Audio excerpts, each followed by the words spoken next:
Welcome everyone to the first or maybe the second regular scheduled meeting of the JDA of Athens-Clarke County, Georgia and the city of Winterville. We started the meeting at 5:30, right according to my watch. So welcome everybody. First item on the agenda is to approve the agenda. So let me get that. Before we approve, we might have some resolutions to add items to the agenda. Well, yes, before we approve it, that's correct. Okay. Good. Thank you for mentioning that. Yeah, we do. There are two motions, or I'm gonna combine them into one motion unless we want to make them separate. I would like to put forth a motion that we discuss two topics under the new business. One is the treasurer's report, and the second is to discuss two businesses and the associated grants that they should have received, and we can take action from that. So that's the motion, that we add those two items, the treasurer's report, and then discuss these two businesses in round two. Stephanie will second. All right. Any other comments about? In addition to discussion, I guess take action if necessary on the two businesses. Correct. Yeah. Sorry. We can have motions that follow from the discussion. Okay. Okay.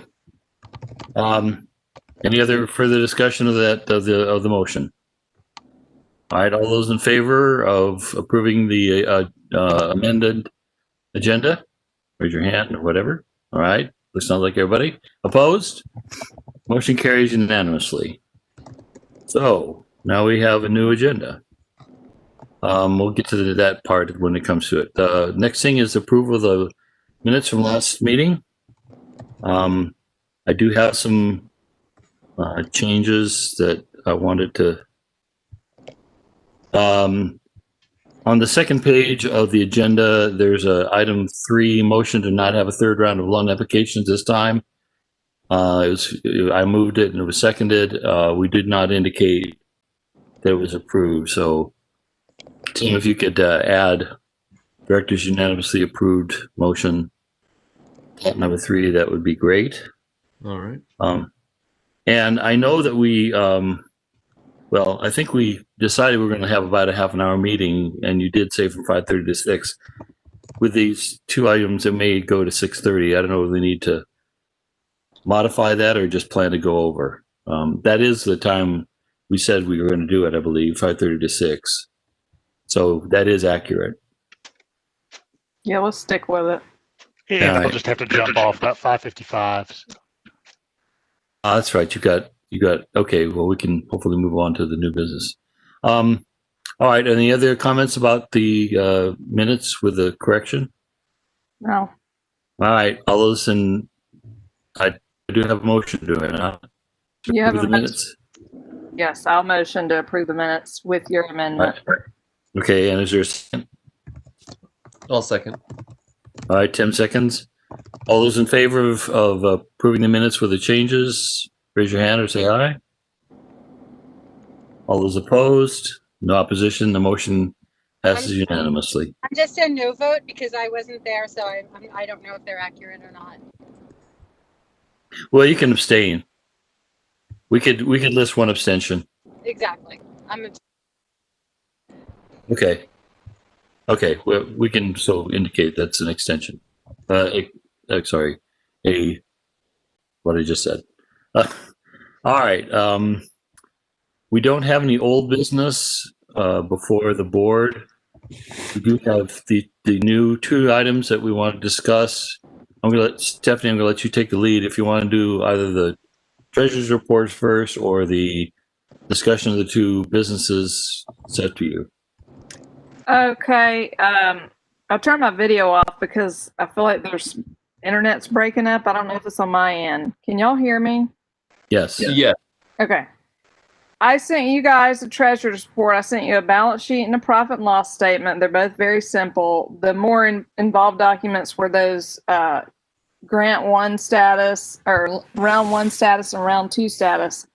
I only want to see if y'all have any questions about it. It's nothing different than what you already knew, except the 2 items that Ilka is going to talk about next.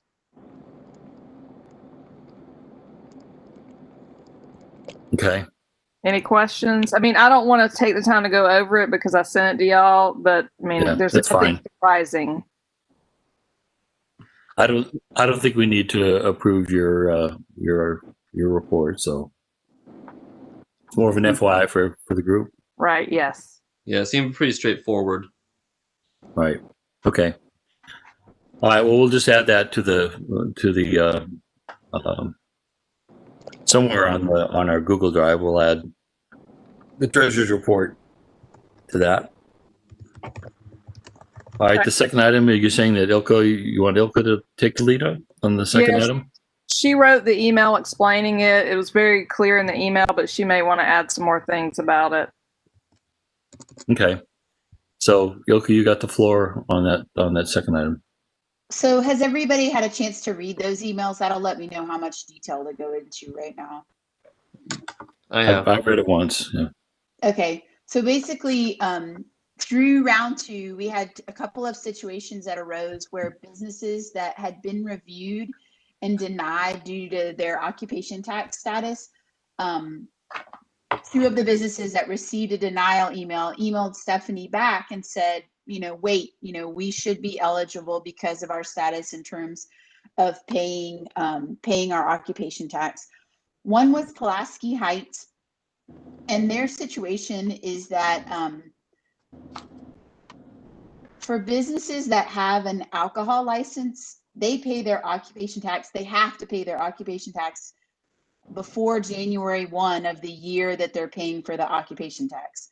So for them to pay their 2020 occupation tax, they actually paid it last October 2019. So they paid for it then. And when we looked at the list for them, they actually just paid their 2021. And so when they filled out their application, they didn't realize how the payments work, essentially is what it comes down to. So they were reporting a higher number of employees for their employee range because this year they had their number was too high. I think you're thinking. So they reported 21 to 30 for their employees on their occupation tax for 2019 and 16 to 20 for 2020. And so it was kind of a timing issue in that you pay your 2020 alcohol tax or alcohol license plus business license kind of a year before. So it appeared that they were not eligible, but upon some more research, they actually are. They had 16 to 20 employees in 2020, which made them eligible. For 2019, they had 21 to 30, which made them ineligible, but we used the most recent year, which is 2021, and they had 16 to 20, which made them eligible. So we denied them initially. They asked Stephanie to take another look. We talked with finance, and we determined that, yes, they are eligible. So that they would be eligible for a grant of $14,385 based on 16 to 20 employees in 2020. So that's sort of case 1. Case 2 is M3 Yoga. Through a data glitch, M3 Yoga showed up on the occupation tax. We had a report of everyone that paid for 2018, a list for 2019, and a list for 2020. So they showed up on the 2018 list, but they did not show up on 19 or 20. And when they got the denial email, they emailed Stephanie back with photos of their 2019 and 2020 occupation tax certificates showing that they had paid. So we had finance double check in the system to make sure that was correct. And they said, yes, that they had paid all 3 years, making them eligible. Their most recent employee range in 2020 was 4 to 6 employees. And so they're eligible for a $4,905 grant. So between the 2 of those businesses, it's $19,290. The issue is all of the funds are out the door. So because we initially determined that they were not eligible, and then upon further research, realized that they are eligible, in order to pay them, we need some assistance. And so one thing that we can do as an option is to request for the ACCGov Mayor and Commission to consider a request from us to transfer unallocated CARES funds that are currently held by ACCGov to the JDA to cover those two grant checks, because those two businesses, because of the time in which they applied, otherwise they would have received funds with us if we had realized that they were actually eligible. So what we're asking for y'all to consider is a resolution to make, or to, I don't know what the wording would be, but a resolution to recommend or to make a request to ACCGov for them to consider whether to transfer unallocated CARES funds currently held by them to the JDA. I'd like to make a motion that we request ILCA to request the $19,450 to make these two businesses whole and to fully fund their grants that they're eligible for. According to the email, it said 19,290. Is that Whatever it is, I can't remember. okay? All right. I just want to be, request accurately what we're asking for. So we have a motion to have ILCA request 19,290. It's a second for that. I'll second that. Erica seconds it. Okay. I thought it was somebody else, but we'll let her have it. Could All I get right. Any discussion? Could I get the motion articulated one more time? I motion that we ask ILCA to request the additional $19,290 to fully fund the grants that these two businesses are eligible for. From unallocated CARES funds currently held by ACCGov. Second. All right. We got it. We got Erica seconded it. So any discussion of this motion or resolution, whatever you want to call it? So the next steps is I'll put together an agenda report and a budget ordinance item for the mayor and commission to consider, the ACCGov Mayor and Commission to consider at their meeting this coming Tuesday, November 10th. Okay. We did the Any vote. any further discussion? All right, hearing none. All those in favor of the motion that Stephanie put forward, raise your hand. All right, I saw all the hands up, so the motion carries unanimously. Thank you. That is, we'll go back, that is the new business. Let's see. Yep, that's all the new business. So we move on to staff report. Okay, do you have anything else to share with the group? I don't have any updates. Okay. And Dan is dealing with tax allocation districts right now, so he really couldn't be on the call. And he'd be on the call if we needed him, but I didn't feel we probably needed him on the call. So there's no report from Dan since he's not here. All right. So the second last agenda item is to set the date for our next meeting, which if it's a regularly called meeting, it's going to be in February. It'll be February the 3rd. February 3rd. Okay.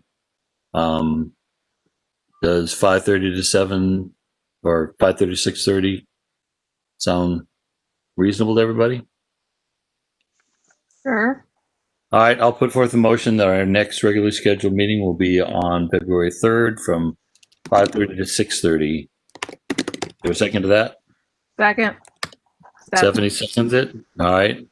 I don't think there's whole need for a discussion unless people have a conflict with it. All those in favor, raise your hand or say aye. All right. Motion passes unanimously. That's it, folks. Kelly will be able to get going, so I'd like to put forth a motion to adjourn. Second. I saw Dodd's fingers first, so Dodd gets the second on that. All right. All those in favor of adjourning? Shortest meeting we've had yet? Yay. All right. Motion passes unanimously. See you all on the 3rd, unless we have to call a special meeting before. Bye. Good night. Bye.